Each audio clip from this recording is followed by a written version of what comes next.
Baik, Assalamualaikum warahmatullahi wabarakatuh. Perkenalkan nama saya Muhammad Syamil dengan NIM M04032415. Izin untuk menyampaikan hasil dari laporan akhir mata kuliah desain pengalaman pengguna dan saya sendiri dari Paralel 3 dan kelompok 2. Nah, mungkin kita bisa recap terlebih dahulu mengenai proyek yang sudah disampaikan pada sesi UTS, yaitu adalah presensi IPB Mobile. Apa sih presensi IP Mobile tersebut? Jadi, IP Mobile sendiri merupakan aplikasi yang digunakan seluruh mahasiswa IPB University untuk memenuhi berbagai kebutuhan kampus. Dan salah satunya, dan yang yang disebut paling penting juga adalah presensi, yaitu untuk keperluan akademiknya. Kenapa sih kenapa sih sangat penting? Di mana presensi itu sangat penting karena diperlukan datanya untuk para tim pengajar ataupun untuk para mahasiswa. Contohnya adalah untuk menghindari cekal UAS dan juga rekap kehadiran. Nah, tapi why is it frustrating? Kenapa IP Mobile yang sekarang itu frustrating? Yang pertama adalah diperlukannya pengingat eksternal, misalnya seperti PJ mata kuliah untuk melakukan presensi. Yang kedua adalah diperlukan waktu lama dan adanya proses looping ketika melakukan banyak presensi sekaligus pada beberapa matkul dan juga beberapa pertemuan sekaligus. Dan juga IP Mobile sendiri itu tidak bisa digunakan ketika offline atau adanya sinyal yang buruk. Nah, kita kita review lagi. Jadi usability goals yang dicari dari proyek ini adalah pertama, ease to use atau mempermudah absensi dan juga mendorong mahasiswa untuk mengisinya pada tepat waktu. Dan juga yang kedua adalah satisfaction, memuaskan dan memberikan reassurance atau kepastian bahwa presensi setelah diisi. Yang ketiga adalah safe to use dan juga membuat mahasiswa itu tidak lupa presensi karena presensi sendiri merupakan suatu hal yang sangat penting.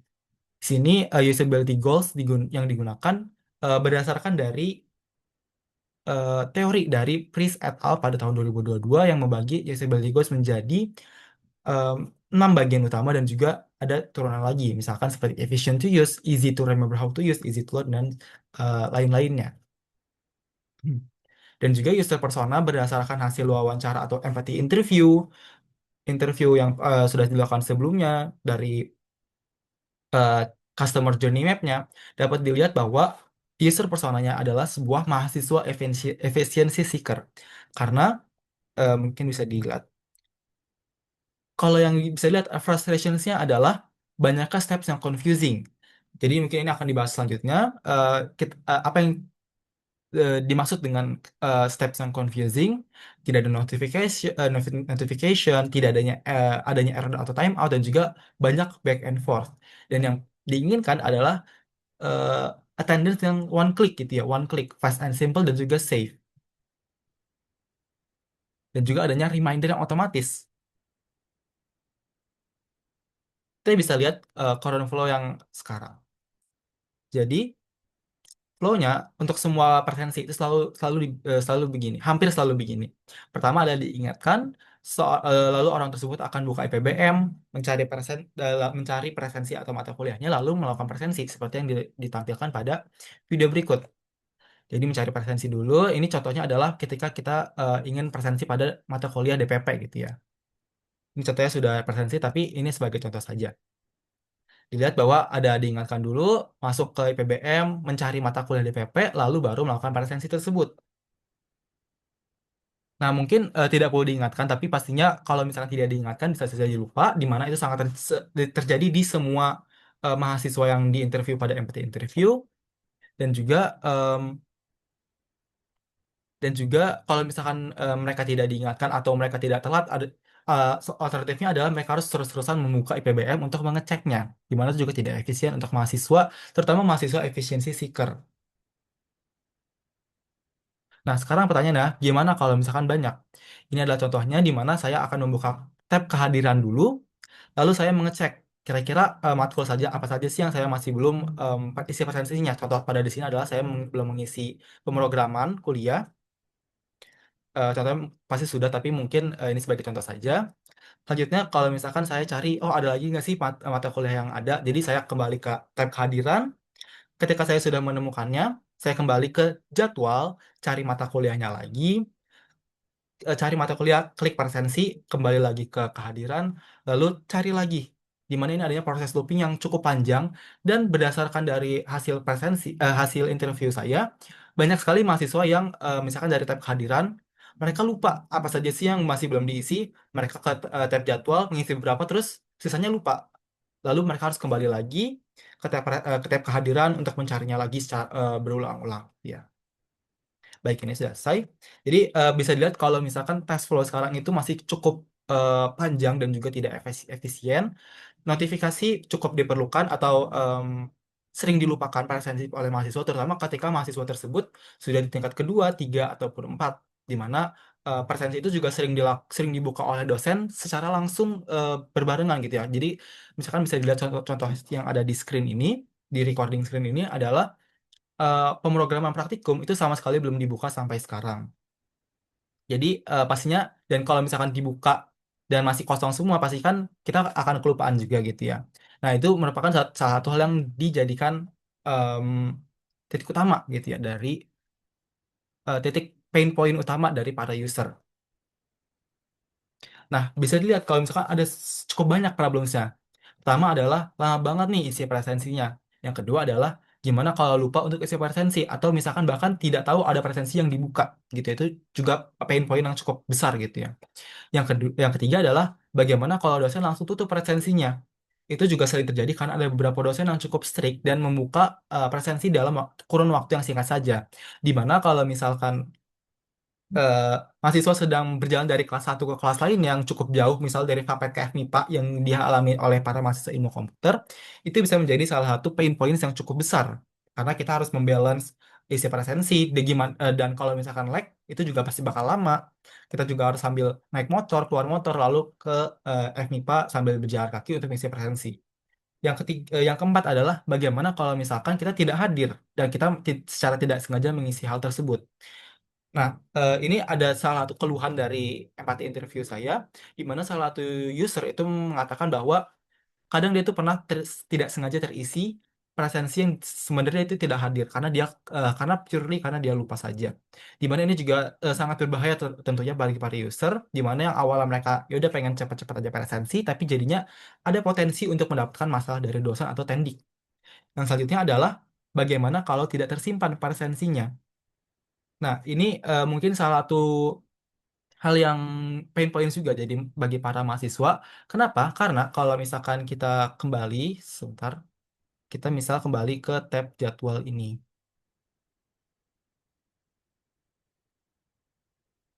Nah, sebentar.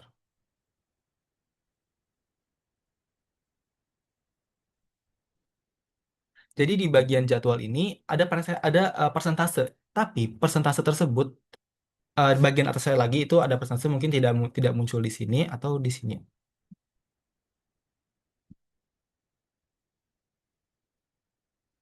Nah, lihat itu yang 94% itu dia itu tidak secara otomatis terupdate kalau misalkan kita mengisi presensi.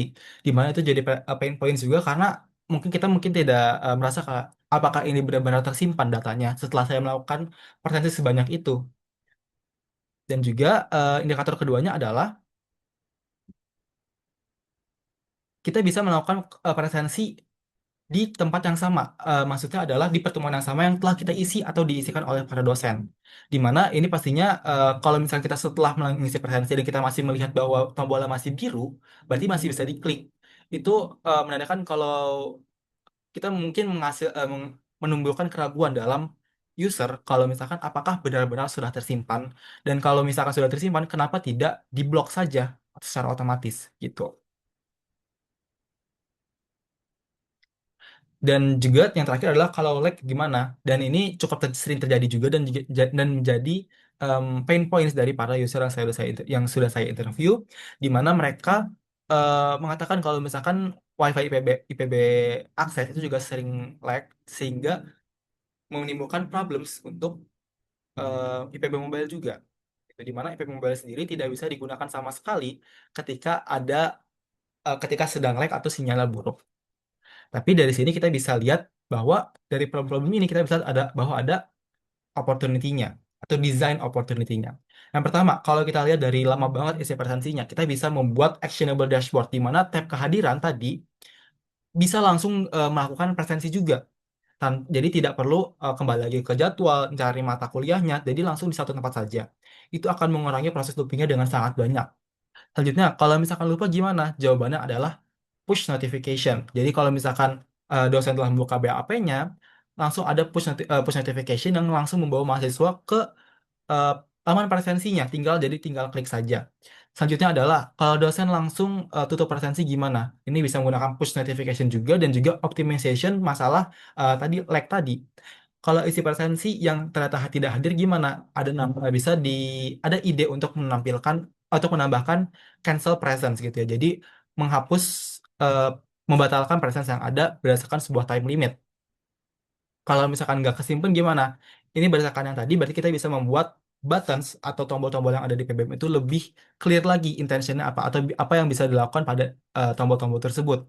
Dan juga yang terakhir adalah kalau misalkan lagi lag gimana kita bisa menggunakan offline presence, di mana ini sudah diterapkan pada em, aplikasi aplikasi yang mirip yaitu Top Hat yang sudah saya sebut, yang sudah saya jelaskan di sesi UTS, di mana dia memiliki offline presence dan juga geological presence gitu. Jadi bakal tracking waktu dan juga kedekatan kita dengan dosennya secara lokasi.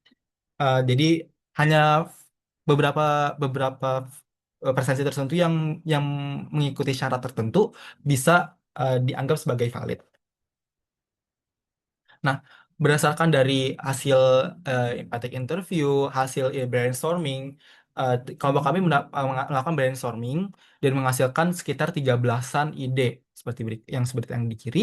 Lalu saya menganalisis lebih lanjut menggunakan 2 by 2 matrix karena 2 by 2 matrix itu sangat efisien karena langsung ketahuan nih kira-kira pain points mana atau solusi solusi mana yang gampang diimplementasi tapi menghasilkan return yang paling banyak gitu ya, atau return on time investednya paling banyak juga.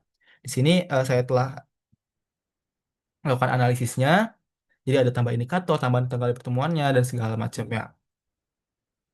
Ada push notification juga dan segala macamnya. Nah, tetapi mungkin ini masih belum spesifik kira-kira yang paling baik itu gimana dan kalau saya lihat ini masih banyak yang overlapping atau tumpang tindih solusinya. Jadi saya menerapkan satu prinsip lagi yang mungkin ini analisis pribadi saya secara mandiri yang lebih lanjut atau lebih dalam lagi, yaitu menggunakan prinsip Pareto, di mana menyatakan bahwa roughly 80% of consequences comes from 20% of causes. Jadi kita harus kembali lagi ke problem saya lagi. Kita lihat, misalnya tadi lama banget eksistensinya. Berarti tadi kita bisa menggunakan actionable dashboard. Kita persingkat alur presensinya. Kalau lupa gimana? Tadi solusinya sudah jelas dan ini nggak overlapping gitu ya. Kalau dosen langsung tutup presensinya gimana? Kita bisa ubah POV kita dari yang awal misalkan gara-gara lag atau misalkan ada time constraints-nya, kita bisa mempersingkat saja alur presensinya lagi biar time constraint itu bisa lebih mudah untuk dicapai gitu ya.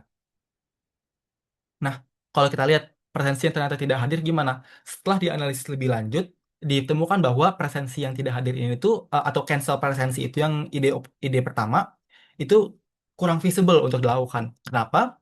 Karena pertama itu diperlukan em, regulasi atau ketentuan lanjutan yang dari para pihak yang berkaitan, misalkan para tendik ataupun dosen. Jadi misalkan ide utamanya adalah kalau misalkan 5 menit pertama dari presensi dipencet, diisi, itu masih bisa dibatalkan. Kalau lewat dari itu, sudah tidak bisa lagi. Nah, tapi ketentuan itu baru berasal dari pribadi saya sendiri dan belum dari, em, dan pastinya kalau misalkan diimplementasikan secara real, itu diperlukan consideration atau ketentuan lebih lanjut dari para dosen dan juga para tendik. Dan juga kedua, presensi yang tidak hadir ini tuh merupakan fitur yang sangat back end heavy atau sangat diperlukan integrasi dari back endnya dan tidak terlalu fokus pada front end atau layout ataupun prototipe yang dibuat pada mata kuliah DPP. Jadi saya rasa ini fitur yang sangat membutuhkan banyak waktu tapi juga tidak terlalu banyak returnnya dan juga tidak terlalu relevan dengan mata kuliah DPP. Dan juga kalau nggak simpan itu tidak terlalu overlapping. Yang terakhir adalah kalau lag gimana? Ini selain optimization yang bisa kita improve secara back end-nya ataupun secara tadi fitur adanya offline presence ataupun apapun itu di mana bisa dilihat lagi kalau itu banyak yang back end heavy-nya, banyak fitur yang diperlukan secara back end-nya. Tapi kalau misalkan kita ubah POV kita bisa lihat kalau misalkan kalau kita persingkat alur presensinya, otomatis kalau misalkan lag juga itu tidak terlalu parah. Misalnya adalah kalau misalkan pergi ke satu laman itu memerlukan 5 detik karena lag. Dan kita memerlukan sekitar 15 steps gitu ya, 15 ganti-ganti tab. Nah, kalau misalkan dikali secara langsung itu jadi 75 steps gitu ya. Tapi misalkan kalau kita bisa persingkat 15 steps tersebut menjadi 5 steps saja, jadi 25 detik saja. Itu sudah ada peningkatan yang sangat drastis cuma dengan mempersingkat alurnya saja. Dan juga mempersingkat alur ini dapat memperbaiki user experience-nya juga. Jadi itu two birds with one stone gitu ya. Nah, jadi final solutions-nya adalah pertama, actionable dashboard untuk mempersingkat alur presensi, sistem notifikasi untuk juga tadi mempersingkat alur presensi, tetapi juga bisa mengingatkan para mahasiswa untuk mengisi presensi ketika dosen sudah membuka presensi di waktu yang di waktu yang tidak ditentukan gitu ya. Dan juga clear buttons atau buttons itu bisa dibilang lebih jelas bisa dilakukan apa pada buttons tersebut. Selanjutnya adalah eh, apa sih kira-kira impact for IPBM-nya? Kita bisa lihat kalau misalkan semua hal ini membuatnya jadi easier to use karena tadi user sudah jadi lebih yakin, lebih satisfied juga, juga memenuhi satisfaction-nya. Membuat algoritma lebih lebih singkat lagi dan juga membuat safer to use karena mahasiswa jadi tidak tidak akan lupa mengenai presensi karena adanya notifikasi gitu. Nah, ini ada beberapa solusi alternatif yang sebelumnya sudah di consider gitu ya, tapi mungkin tidak jadi diambil karena ada beberapa plus minusnya gitu. Nah, jadi bisa dilihat pertama, absen bisa di cancel itu cukup baik dan ini sangat meningkatkan user security dan juga keamanan. Tapi ini tadi seperti yang sudah saya sebutkan sebelumnya bahwa ini fitur yang sangat fokus ke back end dan juga regulasi dari teknik IPB-nya. Dan juga kalau berdasarkan dari empati interview yang saya lakukan, hanya ada satu mahasiswa yang mengeluhkan hal tersebut. Jadi mungkin bisa dilihat bahwa ini bukan suatu masalah yang lazim atau sangat sering dialami oleh mahasiswa. Yang kedua adalah fitur quick absent, di mana ini juga bisa mempersingkat alur PBM, tapi di PBM sendiri itu sudah ada fitur yang cukup serupa, di mana PBM itu hanya akan menampilkan absensi atau presensi yang pada di jadwal yang dipilih gitu ya, atau di tanggal yang dipilih saja. Jadi mungkin bisa cari fitur yang lebih berdampak gitu ya pada user experience-nya. Yang ketiga adalah indikator tambahan. Indikator tambahan yang di sini yang diajukan di sini oleh kelompok kami adalah adanya indikator misalnya tanggal dilakukannya perkuliahan itu kapan. Nah, di mana ini sangat bagus untuk user security dan juga membuat user itu lebih yakin kalau mereka tuh benar hadir pada tanggal tersebut. Nah, tapi ini tuh tidak terlalu berdampak karena ya ini penambahan tanggal saja dan juga mungkin itu tidak terlalu berdampak ke mayoritas dari mahasiswa dan juga ini menjadi tambahan beban untuk para tendik karena mereka harus input kapan melakukan perkuliahan tersebut gitu ya jadinya. Jadi mungkin ini bisa di cross out juga karena terlalu too much work, jadinya malah untuk user experience dari para dosen sendiri atau para tendik sendiri itu jadi berkurang.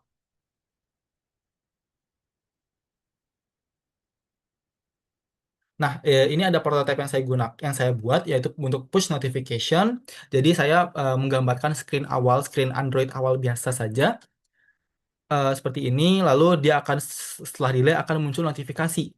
Misalnya dengan eh, teks yang mungkin ini agak blur sedikit, tapi ya tulisannya adalah absen dibuka, presensi desain pengalaman pengguna COM 12321 pertemuan 7 telah dibuka. Silakan lakukan presensi. Ini seperti dengan presensi yang sudah ada di IPBM juga, seperti notifikasi untuk mengisi EPBM, mengisi atau membayar UKT.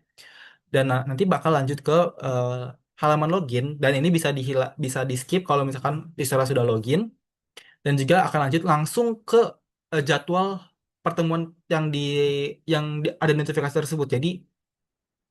Jadi mereka tidak harus lagi ke homepage-nya, harus langsung lagi ke jadwalnya, terus mencari lagi mata kuliahnya, tapi langsung ke mata kuliah yang dicari gitu ya.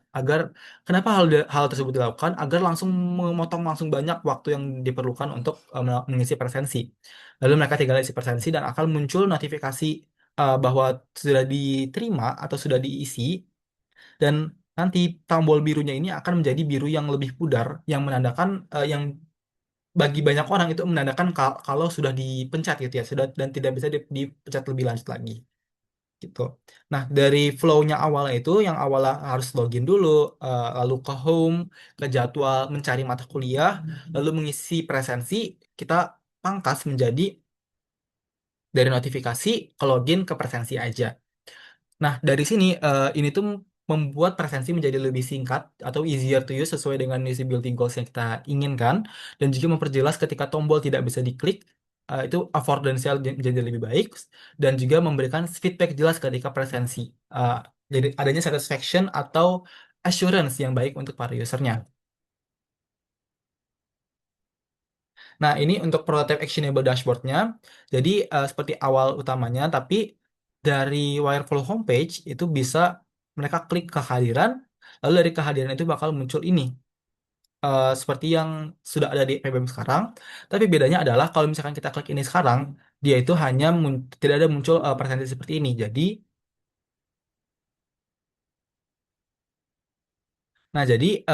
mereka harus seperti tadi harus kembali ke jadwal lagi, lalu em, mencari mata kuliahnya lagi dan seterusnya. Tapi di sini saya bikin agar dia bisa langsung presentasi di tempat yang sama. Lalu di sini mereka tinggal isi presentasi saja dan seterusnya. Ini sebenarnya prototipe lebih panjang lagi, tapi cukup repetitif karena hanya mengulang-ulang untuk mata kuliah yang berbeda, gitu ya, untuk prototipenya. Jadi kalau bisa dilihat kalau misalkan follow awalnya adalah mereka login ke home, ke kehadiran, cek mata kuliah yang belum diisi, kembali ke jadwal, terus cari mata kuliahnya, presensi, lalu kembali lagi ke kehadiran, lalu cek mata kuliah yang belum diisi dan seterusnya looping terus-terusan. Tapi setelah diperbaiki mereka jadi dari home ke kehadiran, cari mata kuliah, presensi dan ulang tiga cari mata kuliah terus presensi lagi. Jadi masih ada looping tapi jauh lebih sedikit frictionnya gitu ya untuk para user. Dan juga terus tentunya ini membuat easier to use, affordancy lebih baik, satisfaction, dan juga ini konsisten dengan warna, warna dan tombol yang ada di seluruh aplikasi yang didesain oleh teman-teman saya juga. Nah, selanjutnya setelah saya membuat prototyping itu, kami akan melanjutkan ke user testingnya, di mana plannya adalah tujuan utamanya adalah untuk mencoba prototype yang telah dibuat untuk mengetes efisiensi navigasi, completion time, dan juga assurance atau satisfaction dari pada usernya. Yang metode yang saya gunakan adalah remote unmoderated maze testing dengan sekitar 14 mahasiswa IPB University dan prinsip inklusinya adalah mereka minimal sudah melewati 2 semester di di IPB. Kenapa? Karena agar mereka lebih nyaman atau lebih familiar dengan IPBM sendiri. Jadi tidak menggunakan maba, ya, menggunakan maba yang 63 yang baru masuk gitu ya. Dan metrik yang digunakan adalah misclick rate-nya em, atau seberapa mudah mereka menavigasi ini untuk mencek apakah mudah dinavigasi fitur baru ini dan juga completion time-nya apakah benar-benar bisa membuat yang awal tadi looping panjang menjadi lebih pendek lagi. Yang ketiga adalah assurance atau satisfaction-nya mereka. Kondisi testingnya dilakukan di mana saja, secara online dan kapan saja, menggunakan jenis perangkat apapun yang disediakan oleh Maze. Nah, ini bisa dilihat kalau misalkan untuk presensi normal yang berarti tas pertama menggunakan notifikasi, ini sukses rate-nya 100%, misalnya kita 62,4% dan average duration-nya 49,2%. Presensi berulangnya juga 76,1 second secara average duration-nya, misalnya kita 34,8% dan sukses rate-nya di angka 100%. Nah, mungkin ini terdengar sedikit tinggi gitu ya untuk misclick rate dan juga duration-nya, terutama karena tujuan utamanya adalah mengurangi hal tersebut kan ya. Nah, ini akan saya jelaskan di next slide-nya, tapi mungkin saya akan bahas secara results-nya dulu. Jadi ada juga em, pertanyaan apakah menjadi lebih cepat presensinya dan banyak orang menjawab iya menjadi lebih cepat dan juga apakah membantu notifikasi tersebut orang banyak yang menjawab iya juga. Nah, selanjutnya untuk yang kedua atau presensi berulang, eh, 57% dari responden menjawab sangat cepat, menjadi lebih cepat atau lebih efisien.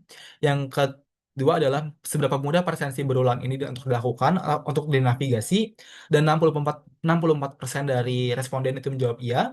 Dan yang terakhir, apakah Anda merasa ragu bahwa datanya tersimpan?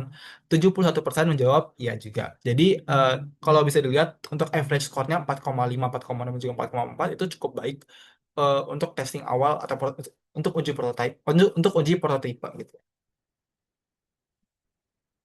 Nah, ini juga ada sedikit feedback dari para user di mana pertanyaan adalah apakah ada desain yang membuat Anda ragu? Dan di sini bisa dilihat kalau cukup banyak yang positif dan juga ada beberapa yang negatif. Yang di mana negatif itu terutama pada desain seperti user masih merasa teks terlalu kecil dan juga merasa tombol terlalu kecil. Nah, ini ada sedikit heat map dari kedua tas. Ini yang tas pertama dulu. Jadi dapat dilihat, walaupun eh, mungkin orang-orang sudah cukup familiar dengan notifikasi, tapi ternyata masih ada yang mencoba untuk melihat notifikasi hal-hal lainnya. Misalnya mereka mencoba di Google-nya, mencoba klik-klik di sekitar-sekitar screen-nya, di mana ini berkontribusi cukup banyak kepada misclick rate-nya di mana mungkin ini ada sedikit kesalahan atau bias dalam penelitiannya atau cara pengujiannya atau kurang spesifiknya dari alur yang diminta gitu ya. Jadi ini ada beberapa yang em, cukup misalnya cukup panjang dan juga ini juga menjadi poin di mana cukup banyak orang stuck gitu ya karena mereka tidak tahu kalau misalkan harus diklik notifikasinya.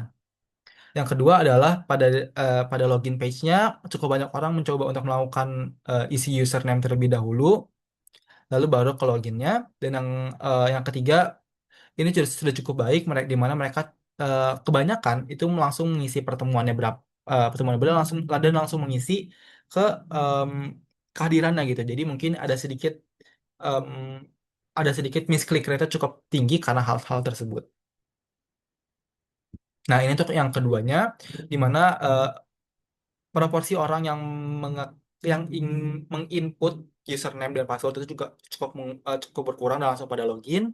Sementara yang untuk kedua di login di home screen-nya IPBM dapat dilihat kalau misalkan ada cukup banyak orang yang masih belum terlalu em, mungkin belum terlalu familiar dengan IPBM sendiri, jadi masih mencari-cari kira-kira pertemuan ada di mana saja. Di mana tasnya itu adalah untuk pengisi 5 presensi sekaligus gitu ya. Jadi mungkin ada yang masih klik-klik em, secara tidak tahu gitu ya untuk melakukan apa. Dan selanjutnya ini sudah cukup jelas kalau misalkan mereka sudah tahu arahnya kemana dan seterusnya itu sudah cukup baik untuk arahnya kemana gitu. Jadi sudah cukup terarah. Yang terakhir ini bagian sini itu ada pertemuan-pertemuan jadi untuk memilih pertemuannya dan ini sudah cukup baik karena dapat lihat kalau misalkan mereka tuh sudah cukup memilih pertemuan yang diinginkan yaitu 6 dan 7. Tapi masih ada beberapa yang masih mencoba untuk klik-klik di pertemuan yang lainnya seperti 1, 3, 4 dan 5. Di mana ini juga berkontribusi pada misclick rate dan juga completion time yang cukup tinggi. Nah, jadi kalau kita analisis lagi untuk kelas pertama ada 100% completion rate, 49,2 completion time dan juga 62,4% misclick rate. Kenapa hal tersebut bisa terjadi? Karena bisa dilihat kalau misalkan ada user yang bingung melakukan apa. Jadi misalkan ada user di sini yang dia menggunakan membutuhkan waktu 75 detik dan juga 72,2% em, misclick rate gitu ya. Dimana kalau bisa lihat ini usernya cukup bolak-balik ke antara prototype-nya. Jadi itu mungkin yang membuat completion time dan juga misclick rate lebih tinggi. Dan juga bisa dilihat kalau misalnya tadi seperti yang sudah saya sebutkan, kalau di screen awal itu ada beberapa ya user yang bingung untuk melakukan apapun atau bingung untuk klik di mana. Dan juga prototype login itu juga cukup membingungkan user karena mungkin mereka sudah cukup familiar dengan PBM dan merasa harus mengisi username dan password terlebih dahulu untuk sebelum login. Sementara pada prototype ini tidak tidak perlu dilakukan hal tersebut. Nah, untuk tas kedua bisa lihat kalau misalkan ada 100% completion rate, completion time-nya 76,1 cukup normal karena emang tasnya cukup panjang juga dan juga 34,8 misclick rate. Kenapa? Hal tersebut juga sama, user itu ada beberapa yang bingung melakukan apa. Ini bisa lihat kalau misalkan ada user yang 30 detik lebih lama dibanding yang lainnya, dan juga ada user yang dia tuh terjebak oleh bug. Bisa dilihat kalau misalnya dia tiba-tiba pindah ke page yang seharusnya tidak tidak bisa diakses oleh dia. Gitu. dan jadinya dia melakukan pathnya sangat lebih panjang dibandingkan user pada umumnya. Dan juga prototype ini bagian homepage itu tidak terlalu familiar mungkin pada para user sehingga berkontribusi besar pada misclick rate-nya. Baik, mungkin dari situ dapat dilihat bahwa sebenarnya kalau misalnya em, dari misclick rate dan juga completion time dari inti dari penelitian ini dapat lihat bahwa sebenarnya itu tidak terlalu tinggi gitu, tidak terlalu besar. Tapi faktor-faktor pelengkapnya, misalnya seperti login page dan juga screen awal itu cukup berkontribusi besar karena mungkin user tidak tahu secara jelas apa yang harus dilakukan. Nah, ini ada beberapa sedikit feedbacknya. Bisa dilihat kalau misalnya user itu merasa notifikasi itu efisien berdasarkan dari um, opinion pollingnya dan juga merasa notifikasi itu membantu 4,7, merasa actionable dashboard itu efisien, merasa actionable dashboard itu mudah dinavigasi dan juga merasa yakin bahwa presentasi itu aman berdasarkan dari pollingnya juga. Nah, negatifnya adalah ada beberapa tombol dan teks yang terlalu kecil, user kebingungan pada prototype home screen, login page dan juga homepage IPBM, dan juga ada beberapa user yang bingung apakah tombol itu sebenarnya bisa ditekan atau tidak. Nah, bisa dilihat kalau misalkan ada beberapa usability issues yang bisa dilihat di mana information arsitektur prototipe notifikasi itu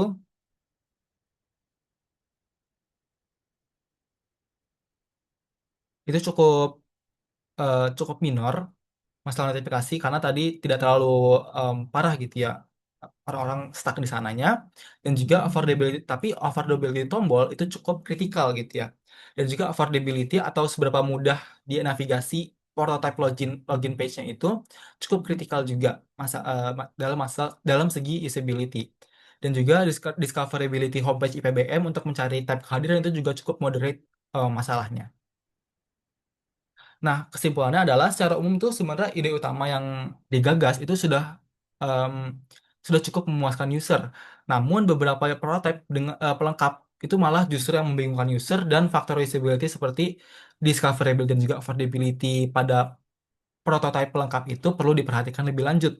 UX goals yang berhasil dicapai dalam pengujian ini adalah easy to use atau ease to use, satisfaction, dan juga safe to use. Sementara affordability dan discoverability masih perlu diperbaiki pada prototipe pelengkap IPBM, tetapi pada gagasan utama sudah cukup memuaskan. Recommendationnya pada em, proyek ini adalah yang perlu diperbaiki lagi adalah higher affordability-nya dan discoverability pada homepage IPBM dan notifikasi, dan juga bigger buttons and text gitu ya. Tapi untuk priority yang lebih low lagi adalah quick presence atau fitur quick absensi cepat pada BBM. Nah, ini ada sedikit kesimpulan di mana kalau kita lihat validasi problemnya, secara umum problem awal sudah berhasil dijawab dengan baik menggunakan solusi yang diajukan. Hal tersebut dapat dilihat dengan completion time dan misklik rendah jika login page, home screen, dan homepage itu tidak dihitung atau em, tidak terlalu dihitung gitu ya. Karena kalau misalkan dilihat dari yang page-page lainnya hanya memerlukan 2 sampai 3 detik saja, dan misklik rate yang hampir 0% di semuanya, kecuali pada 3 page ini. Jadi 3 page ini sangat-sangat berdampak besar pada misclick rate dan juga completion time yang sangat tinggi. Dan juga usability goals yang dicapai pada proyek ini itu adalah easier to use, safe to use, dan satisfaction. Sementara itu usability goals yang belum tercapai adalah affordability dan juga discoverability, karena tadi login page, home screen, juga home page yang tidak yang kurang baik dalam hal tersebut. Dan menurut saya refleksi design thinking itu adalah em, di mana design thinking itu adalah sebuah alat yang sangat efisien dalam menjawab sebuah masalah, terutama dalam memecahkan masalah yang berhubungan dengan manusia dengan prinsip-prinsip empati interview dan thinking proses yang terstruktur. Jadi menurut saya ketika melakukan empati interview dan kita benar-benar memahami dan selalu menganggap bahwa lawan bicara kita itu benar untuk benar-benar memahami masalah yang mereka hadapi, itu adalah suatu hal yang sangat insight yang sangat bagus, karena ini sangat bermanfaat untuk mencari masalah sebenarnya dan menghilangkan bias dari interaksi tersebut gitu ya. Dan juga insight thinking proses ini menjadi alat untuk utama pembelajaran DPP bagi saya. Jadi proses ideation atau thinking proses yang panjang itu dari ideation, brainstorming, terus membuat HMW dan segala macam itu merupakan satu hal yang sangat-sangat penting karena thinking proses yang terstruktur juga membuat solusi yang lebih baik dan juga lebih terstruktur juga. Nah, untuk interaksi selanjutnya saya rasa bisa ditambahkan fitur cancel presensi. Mungkin bisa dicoba dulu prototipenya, baru diintegrasikan melalui backend, dan juga pengujian dengan affordability yang diperbaiki pada fitur pelengkap. Jadi pada tiga page yang sudah saya sebutkan sebelumnya. Baik, ini ada sedikit lampiran, ada link Figma kelompok saya sendiri, ada prototype maze testingnya, dan juga maze reportnya yang dimana bisa dilihat kalau um, of bisa dilihat kalau completion time dan juga miss click rate itu sangat-sangat tinggi di tiga page tersebut, sementara pada page-page lainnya itu sangat-sangat rendah. Dan juga LKP, beberapa LKP dan juga wawancara awal atau empathy interview yang saya lakukan ada juga saya sudah link pada lampiran tersebut. Baik, mungkin dari saya sekian. Terima kasih. Mohon maaf kalau misalkan ada salah kata. Wabillahi taufiq wal hidayah. Wassalamualaikum warahmatullahi wabarakatuh.